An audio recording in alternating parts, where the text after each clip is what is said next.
settled? Has everybody got pen and paper to quickly scribble out the answers? There are 3 prizes for the top 3. There are many hands going up on the left side. I think somebody needs to give them paper, pen.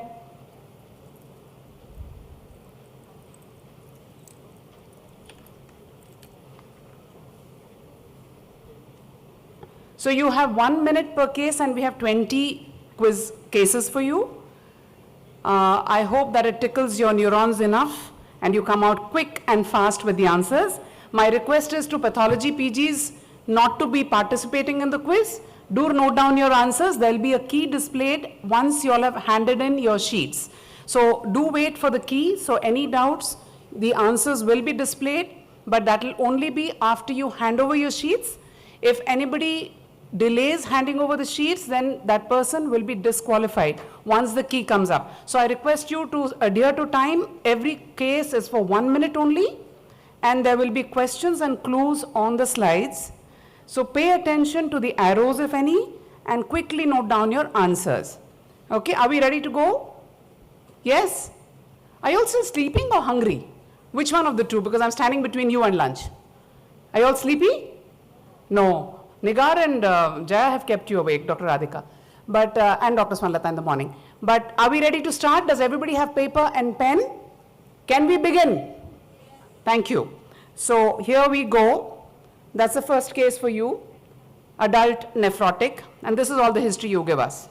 So look at the 3 pictures. There is an IF to give you a clue, and quickly write the diagnosis. What is the IF pattern? There are marks for every question, and parts of questions have 1 mark each. So each one needs to be answered.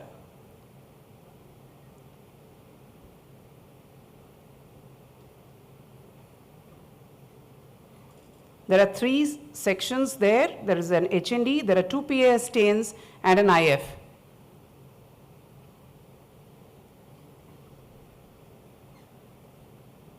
Is somebody timing me? Okay, all right. Thank you. So that was an easy one. Are you all done? Then we can quickly go to the next one. Okay, that's case 2. A young boy, Anasaka, UPCR of 4 and a high cholesterol. That is the HND, and you have a clue there. IF has no deposits. This is the PS to help you further. What is the diagnosis? What are the EM findings? If you were attentive enough in the morning, you know all these answers. What is the diagnosis? What are the EM findings?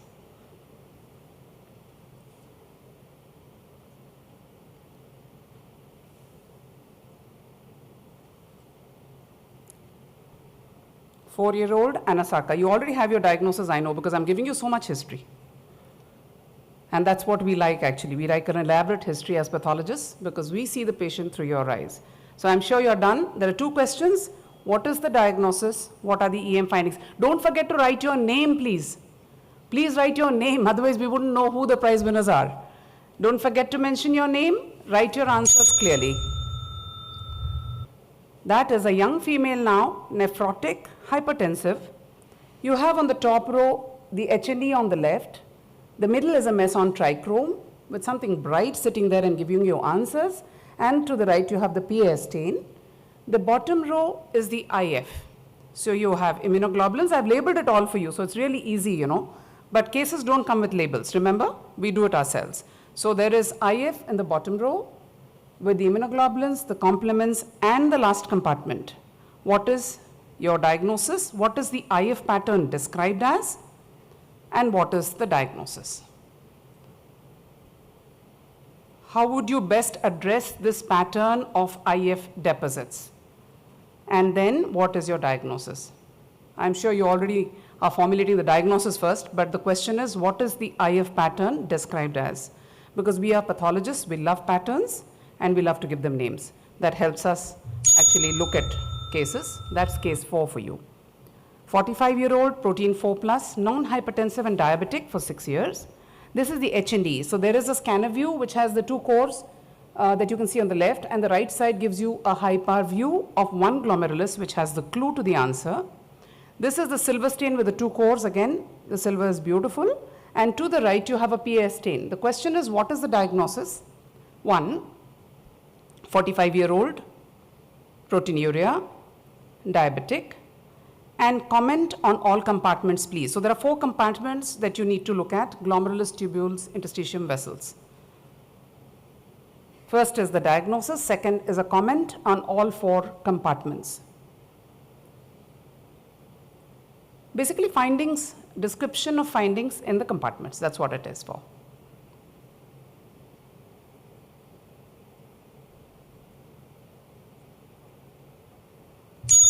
Yeah, so now we have a 28-year-old male from Adilabad.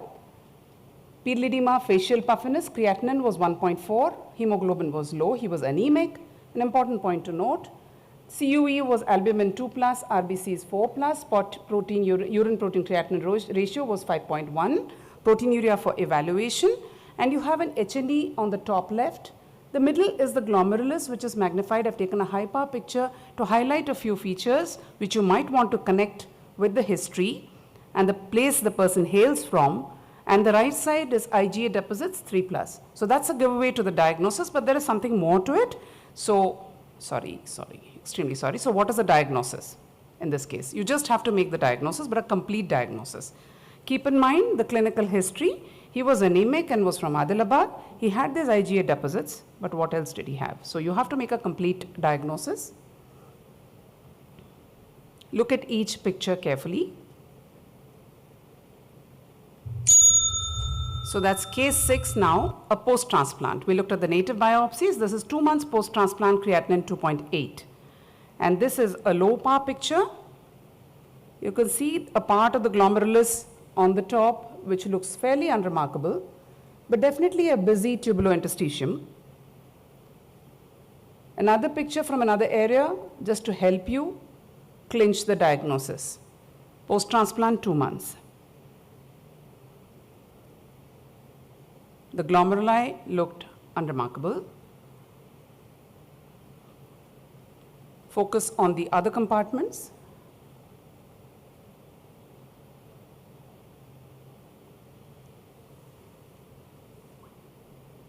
This is a fairly simple case.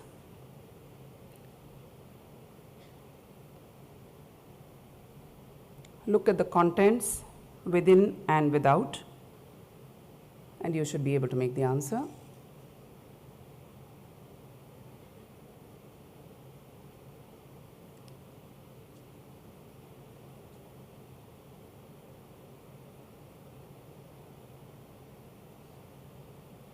We go to the next case. Case 7 now is a young male who had shortness of breath, 1 episode of hemoptysis, hematuria and proteinuria. Creat was fairly high, 9.2 milligram percent. All you need to do is study the light microscopy pictures. The top right has the IF, which actually is the clincher for the diagnosis. Look at the arrows, they give you clues along with the history. Just the diagnosis.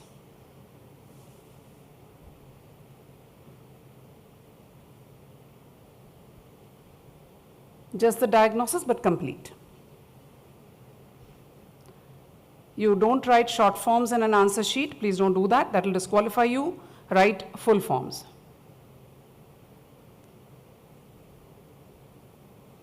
Young male, lots of casts in the right lower picture, and look at the arrows and the IF pattern. So this now is an older male, facial puffiness, ascites, pedal edema, AKI and jaundice. The clue here is that the IF had no deposits, so you were not looking probably at a glomerular disease. That's what it tells you. So look at these pictures now.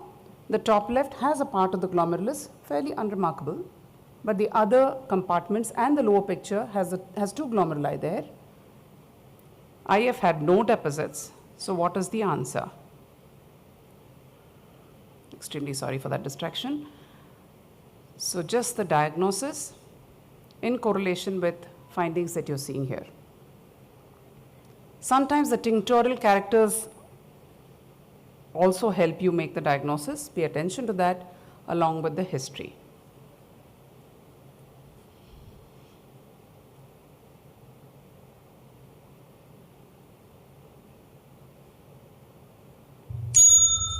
Case 9. An older male, 58 years with RPRF, hematuria with cellular and RBC casts, non-nephrotic proteinuria. These are mostly the PA stained and HND. The top left is a HND stained picture. Pay attention to the arrows. And the other two are PAS stained pictures to highlight the same findings that you're seeing on HND. And if you need the IF, that is for completion. What is the diagnosis? What is the diagnosis in this case? Put together the LM and IF and the history, a very important component of making diagnosis. So, which is why often when we call up just to get information from you, because it all has to be put together. That's the next case. The 10th case is now an 8-month post-transplant on triple drug immunosuppression, creatinine 2.3. So there is an HND to the left, a PS in the middle. And to make your job easy, actually I've just put arrows there. The top right is the urine, and I want you to tell me what the urine shows. There is an ISC to facilitate your diagnosis, and therefore what is the diagnosis? What does the urine show? What is the diagnosis? Very simple, actually. And you all are very intelligent nephrologists. So I know that from the history itself, you would be putting it all together. But yes, I've made it easier by putting arrows, so that draws your attention to the findings.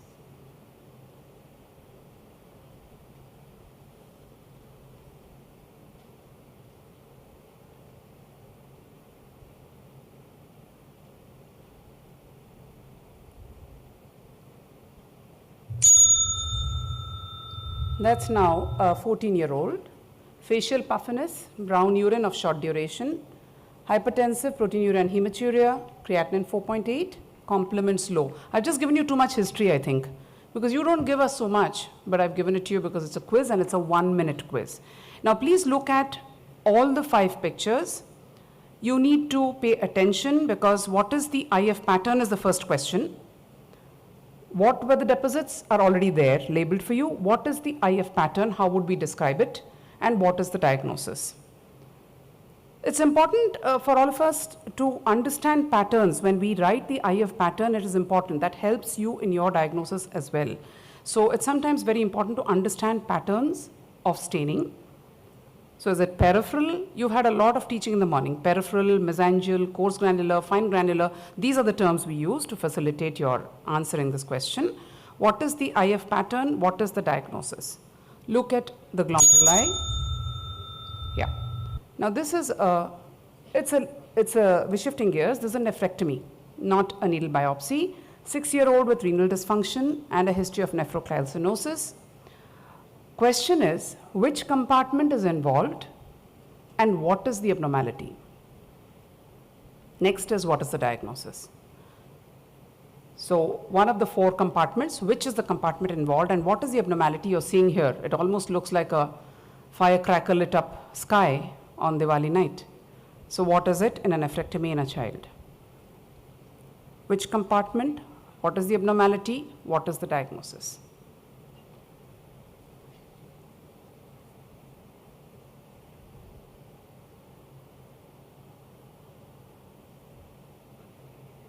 Night sky on Diwali. It's almost like that. And we see this under the polarizer, if that helps you. It is not under routine light microscopy. Okay, now a little bit of history. British surgeon, an anatomist and histologist, after whom an important structure of the kidney is named. That's his picture. Great man, way back in the 1700s. Name the person and name the structure of the kidney which carries his name.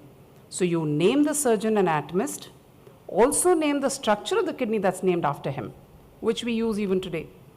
So I think they were great. We have so many things in our armamentarium for diagnosis today, but way back in the 1700s and 1800s, I wonder how they did all this. So that's amazing. But I think all of us need to know a little bit of history as we grow along. So name this surgeon and anatomist and the structure of the kidney, which carries his name.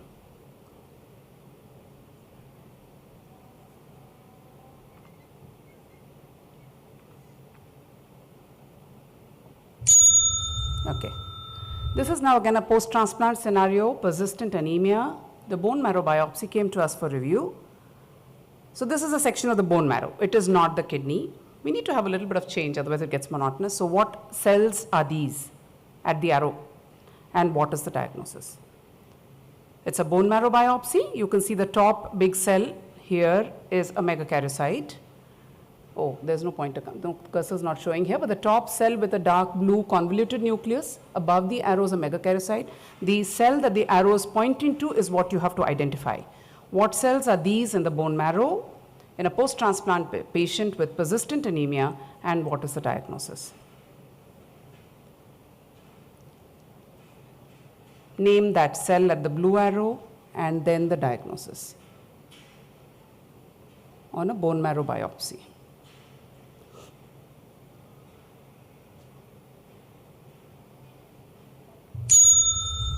Okay. Now again, moving on to another compartment. This is a young male with accelerated hypertension and RPRF. What are these changes and what is the diagnosis? You have just seen these changes in the previous talk, so I think it's a fairly easy question. What are the changes? What is the diagnosis in a young male with accelerated hypertension presenting as RPRF?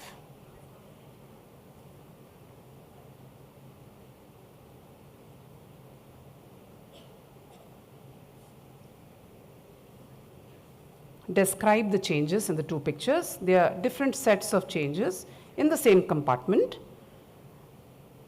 which all of it leads us to the diagnosis.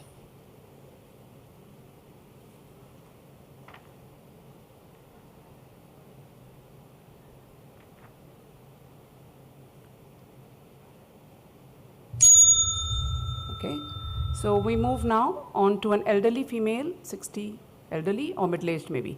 So the age definition limits keep changing as you grow old, so that's a middle-aged lady for me. 60-year-old with NSAID intake, history of fracture of the vertebra, 12 grams of protein. So the top left is a low power view of H&E. The middle, top middle is a high power of 1 glomerulus. The PAS is the one on the right. The lower left is a Congo red, and the middle and the last two pictures are the clue to the diagnosis.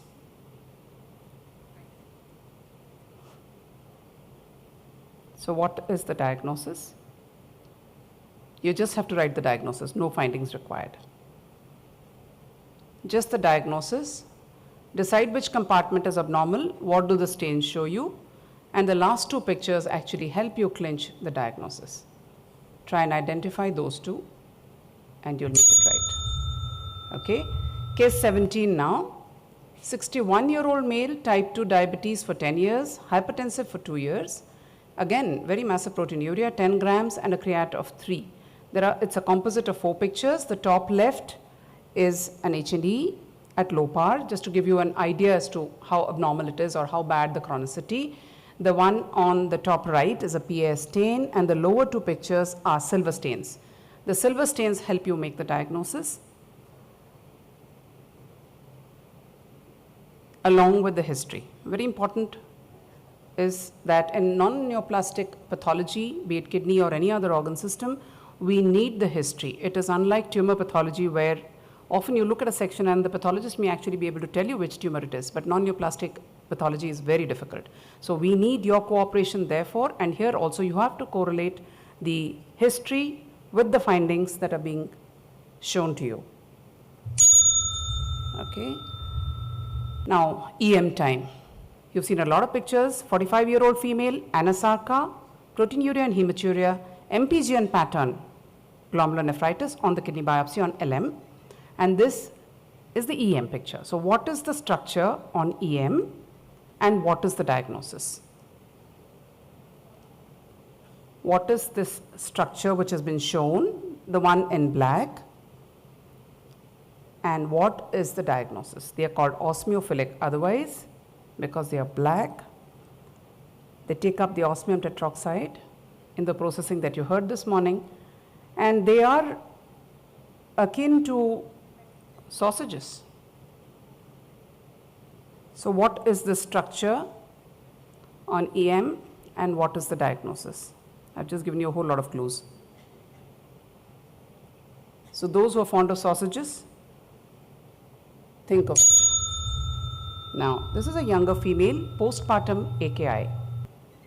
There's an HNE and a PAS. To help you, postpartum AKI, not an uncommon scenario, unfortunately still in our country. So what is the diagnosis? HNE and PAS to make the diagnosis. This is very simple actually. If you've even seen it in your books once, you should be able to make the diagnosis. Pretty straightforward. 1 minute is quite long. Are you all ready? Shall I go to the next one?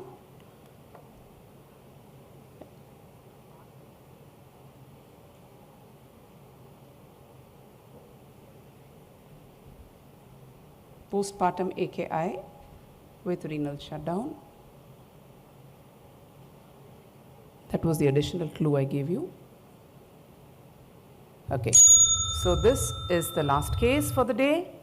65-year-old lady, RPRF creatinine of 6.8 milligram %, and this is what we see.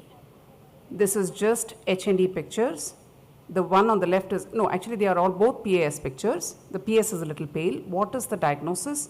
And name at least two other investigations needed in this patient. First is, what is the diagnosis? Basing on what you see, make the diagnosis and tell us at least two other investigations you would need further after the kidney biopsy report.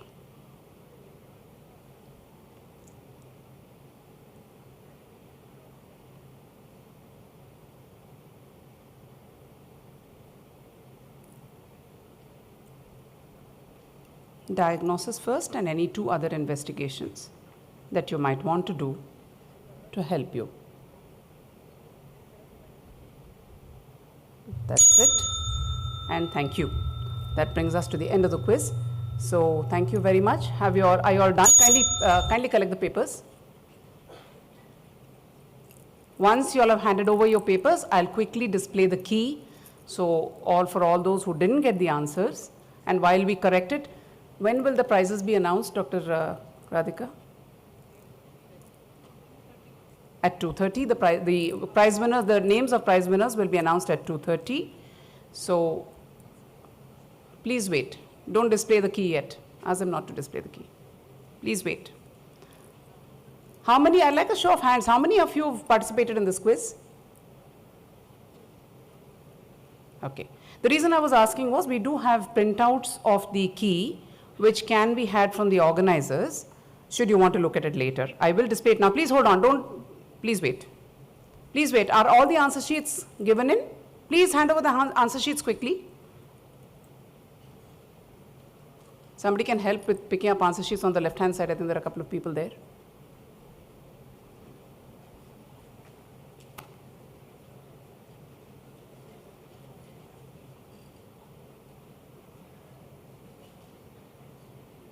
All done?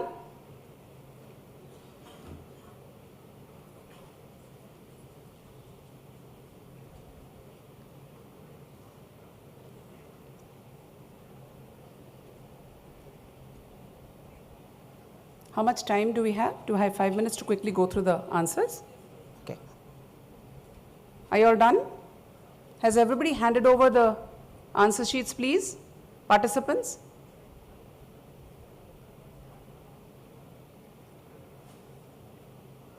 All collected? Anybody left out? Okay, so we'll, all done? Shall I quickly go through the answers? All done? Dr. Radhika, all done? All done? Can I start with I'll quickly, this is just the list. The first one was a membranous glomerulonephritis, and the pattern of IF was peripheral fine granular IgG deposits.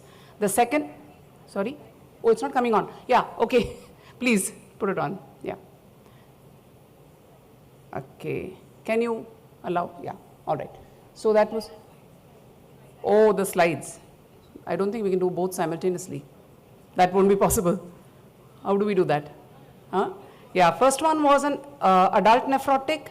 It was a membranous with thick membranes and peripheral fine granular IgG deposits. The second was a 4-year-old with anasarca. It was a minimal change. And what is the EM finding is what was the second question. Diffuse foot process effacement of podocytes is the answer. The third was a young female with nephrotic, and we had a full house pattern of immunoglobulins and complements. So my question was, what is the pattern of immune deposits? Because you had IgG, IgA, IgM, C3c, C1q, and deposits in the tubules and interstitium. So you heard that. That was after a game of poker this morning. Full house pattern of immunoglobulins and complements, and the diagnosis was a lupus class 4 therefore. The fourth one was you had to comment on all 4 compartments and make a diagnosis of an adult male with nephrotic proteinuria. That was an FSGS, and the descriptions would be segmental sclerosis in the glomeruli, a mild IFTA, and arteriosclerosis. Okay, now case 5 was a patient from Adilabad who had IgA deposits. So I had given you the glomerulus on the left and the IgA deposits labeled. The middle picture was actually of sickle cells in the glomerulus. So it was a sickle cell disease in association with an IgA. So IgA is pretty common. That's what we discussed in the earlier talk. IgA is such a common disease that you do pick it up often and you have associations. So this was probably an association, may not be causative exactly. So that was a patient with IgA with sickle cell disease. Now case 6 was a transplant with an elevated creatinine. There were neutrophilic casts. So that was pyelonephritis in a transplant biopsy. Case 7 was crescents. Should I just go back to the pictures only and tell you the diagnosis? That may be better, no? So if we have time, we have time? We have. So please go back to the first presentation.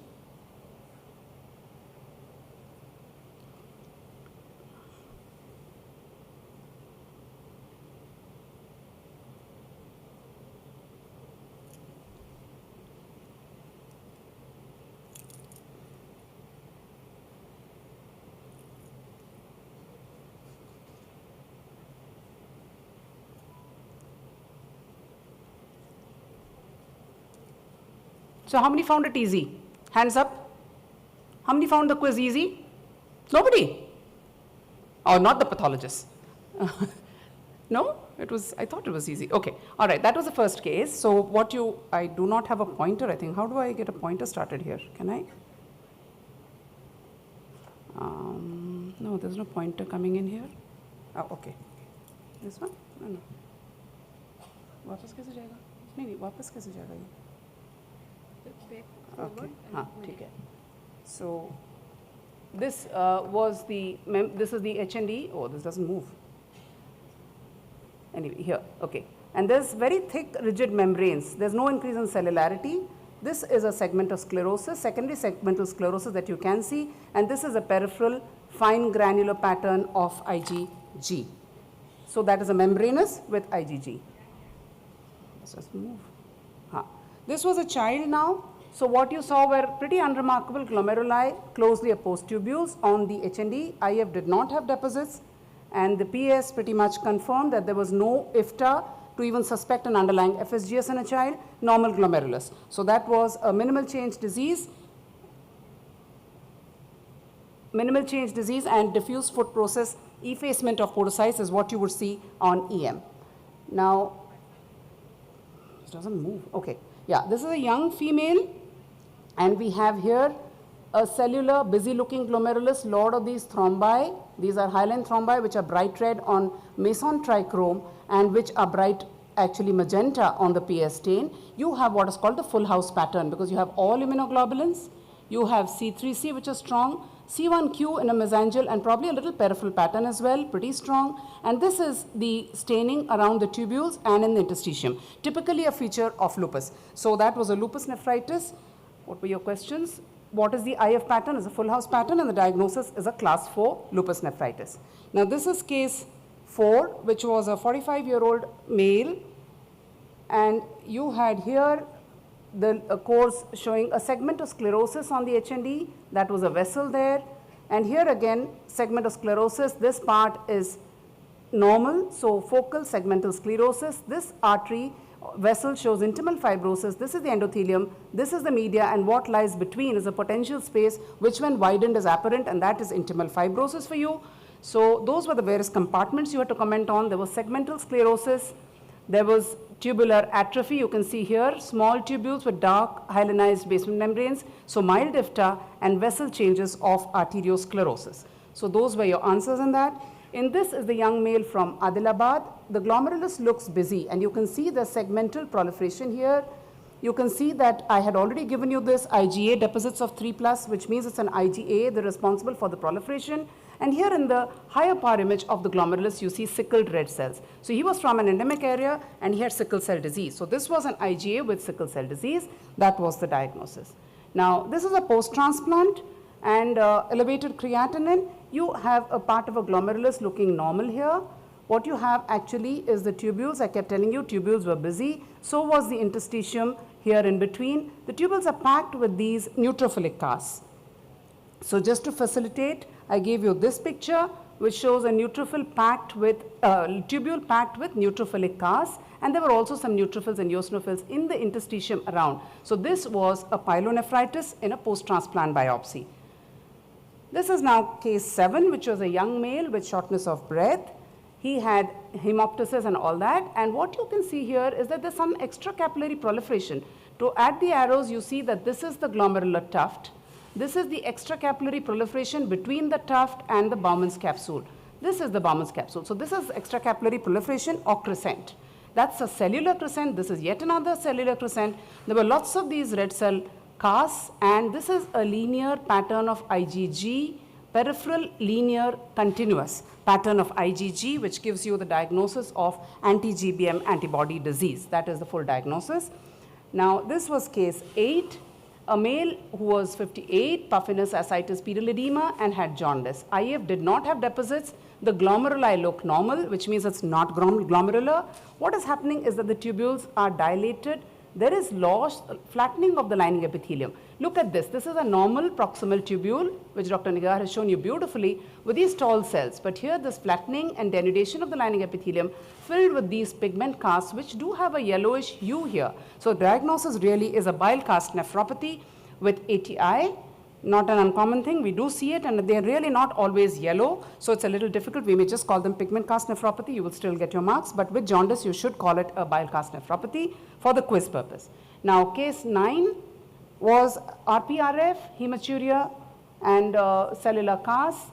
This is again, you can see all these are crescents. This is the tuft, this is the cellular area with a rupture of the Bowman's capsule. So when there is a proliferation extracapillary, is it podocyte, is it a crescent? The best way is to look at the continuity of the Bowman's capsule. Here you can see a dark pink line, which is the Bowman's capsule, which is ruptured here. The pink line comes here and is ruptured here.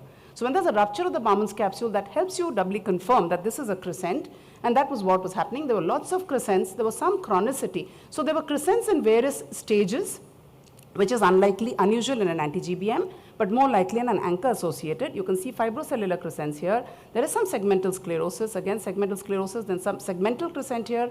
So, and there is very little deposit of any of immunoglobulin. So that's an anchor associated post-immune crescentic glomerulonephritis. Then case 10 was very easy. How many of you got this right?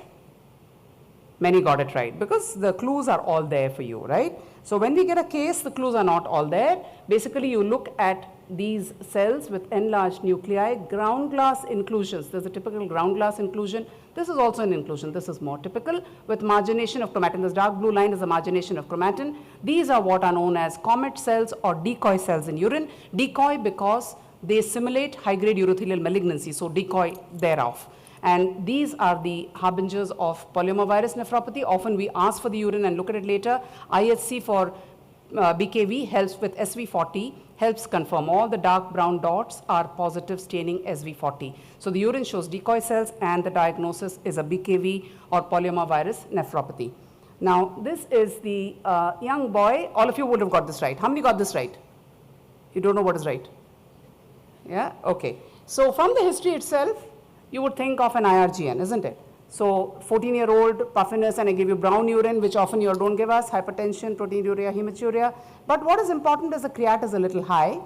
So what is the IF pattern? This is a peripheral, coarse granular IgG and C3c. I have already given you what is there. The pattern is what you have to describe. It is on the periphery of the loops and it's coarse. There are dots, actually these are big dots, so it's more like a lumpy bumpy deposit which you read in the books. So that is the pattern, and the diagnosis is a diffuse proliferative because the glomeruli are full with cells brought out here in the special stains. The GBM, the basement membrane is stained black and silver, and all these are packed with cells. You are not seeing lumina. This is a lumen. There are only 2-3 lumina which are patent. They are all packed with cells, endocapillary and neutrophilic infiltrate. Here the neutrophils are seen. These polylobate cells are the neutrophils. So they're packed with cells, and what is important here is the crescent. So the arrow points to the crescent. Since there are crescents, the creatinine is 4.8, and that was IRGN, the IF diagnosis I've already told you. With focal crescents, what that would be the diagnosis. Now this, what did you all think? You all can shout out now. What is the answer to this? Please shout out, non-pathology, non-pathology audience. Yeah, anybody? You can shout now, we have lots of time, the food is not ready yet. So you can't have lunch. So what's the diagnosis in an nephrectomy in a child? Polarizable crystals, these are bright. Under the polarizer, these are tubules which are distended with these polarizable crystals. It's a hyperoxaluria, primary hyperoxaluria. So we got the nephrectomy, and this is how it looks under the polarizer. So you just get this, to me it looks like a Diwali night sky. So that's what I kept telling you. The compartment involved is the tubule. These are all tubules. The abnormality is oxalate crystals which are polarizable or seen as bright refractile crystals polarized under the polarizer, and the diagnosis is primary hyperoxaluria. The name of this person? Sorry? Bauman, fantastic. Sir William Bauman though, for full marks. Sir William Bauman, and the structure of course is the Bauman's capsule. You have to write the full one. Okay, what's the diagnosis on this? What is the diagnosis? Anemia, bone marrow, huh? Parvo. But what's the cell? You have to tell us some pathology. You can't just tell us clinical. Sorry? Can't hear. I'm hard of hearing. Louder? What cells? Erythroblasts. These are precursor cells of RBCs which get infected with parvovirus, and you can see the inclusion here.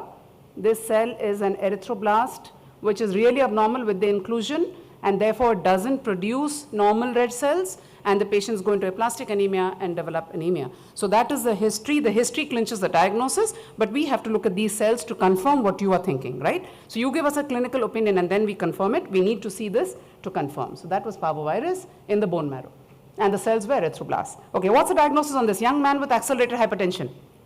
Anyone? TMA, very good. So that of course is your clinical thing, but what do you see here? What are the changes? Because you need to tell me what this is, and what this is. What is this blue? Nigar just showed you. Sorry? Which layer of the blood vessel wall? Is it the intima or the media? Media. Intima.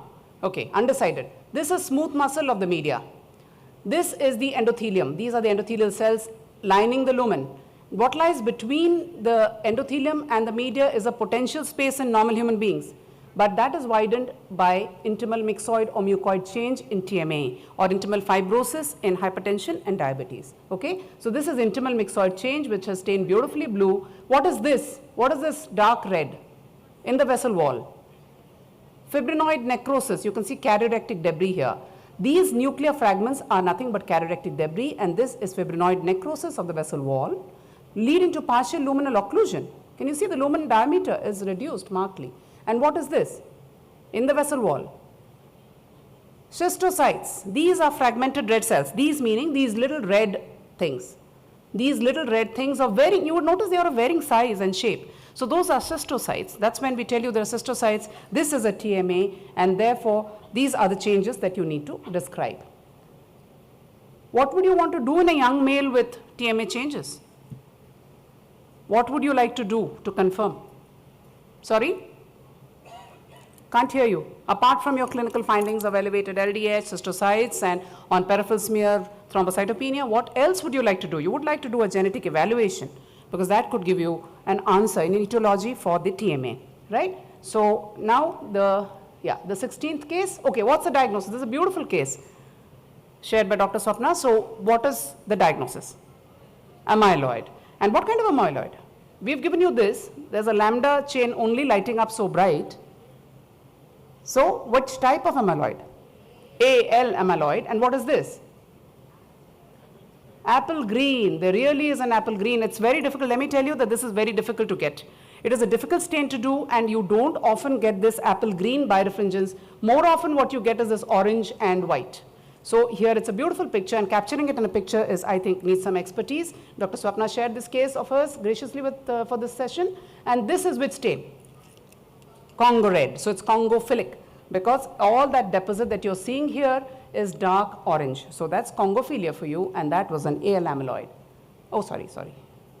Case 17, yeah. What's the diagnosis on this? Sorry? Can't hear. Diabetic, hypertensive, 10 gram proteinuria, creatinine 3. So what's the diagnosis? Lots of protein going out there.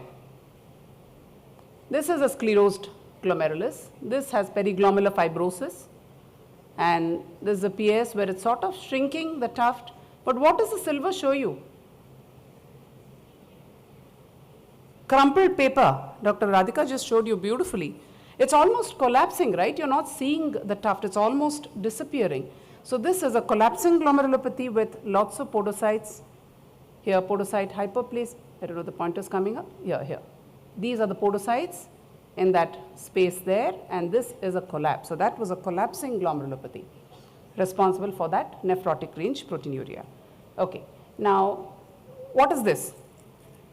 Sausage in the glomerulus on EM. What is a sausage? This is a sausage. Those who eat sausages, agree with me? You wouldn't want to eat a sausage next time. Yeah? So sausage-shaped structure in the glomerulus. I've given you the clues here. It's an MPGN pattern, 45-year-old female. MPGN pattern on kidney, EM shows you these. You just saw it a while ago. Sorry? Fibrillary. Dense deposit disease. I heard that, yes. So this is marked thickening sausage-shaped osmophilic deposits in the GBM, diagnostic of dense deposit disease, and that would present on LM like an MPGN pattern. Okay, what's this now? This is the easiest. What is this? Postpartum AKI? What's happening here? This is the HND and that's the PAS. This is actually what would have been a good glomerulus some time ago. And then you're not seeing the glomerulus very well. You're not seeing all the structures that I showed you in the other cases. Even the tubules are sort of all getting messed up. So what's happening here? What's happening here? These are some preserved tubules here, right? But these are all not identifiable. It's a postpartum AKI. Anybody can shout out. I'm not going to be your examiner, you know. Sorry?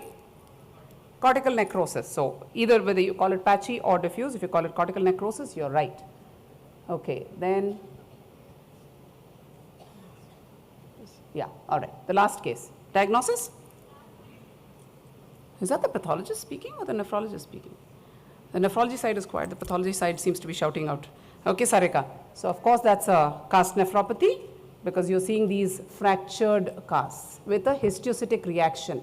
Every fractured cast may not be a cast nephropathy or a myeloma cast nephropathy or light chain or cast nephropathy, but you need to look at this reaction. And these are the fractured casts, which actually this is a PAS stain. You can see the PAS staining the Bauman's capsule bright, but this is PAS negative.